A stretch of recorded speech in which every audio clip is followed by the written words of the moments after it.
আজকে আমরা বানাবো লাল লাল ঝাল ঝাল সুন্দর করে মাছের ঝোল, একদম লাল টকটকা করে।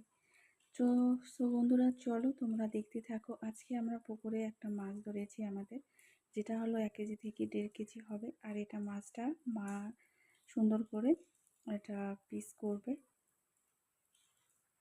গোল গোল করে। মা মাছ কাটছিল আর আমি ভিডিও বানাচ্ছিলাম।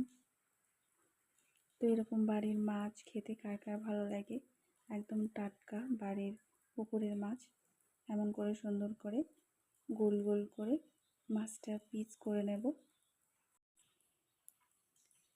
আর পিস করা হয়ে গেলে মাছগুলো ধুয়ে পরিষ্কার করে নেব।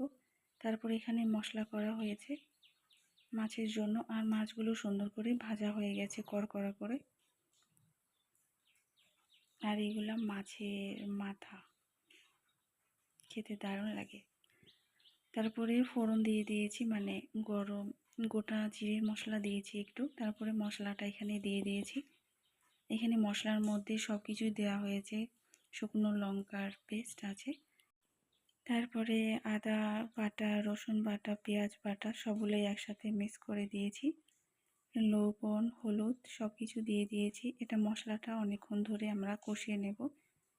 আর মশলাটা কষা হয়ে গেলে আমরা এখানে একটুখানি জল দিয়ে দেব। যতটুকু জল দরকার তোমরা অতটুকুই দিবা, বেশি দিলে কিন্তু মশলা সেটা টেস্ট করবে না। আর তারপরে আমি দিয়ে দেব মাছগুলো, একটু সুন্দর করে ফুটিয়ে নেব যাতে জলটা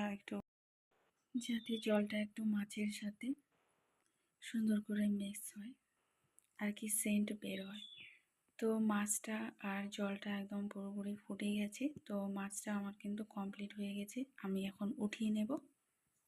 তারপরে যে দেখতে পাচ্ছেন এত সুন্দর হয়েছে আজকে মাছের ঝোলটা। তোমরা চাইলে কিন্তু বাড়িতে এভাবে বানাতে পারো। তো চলো, টাটা।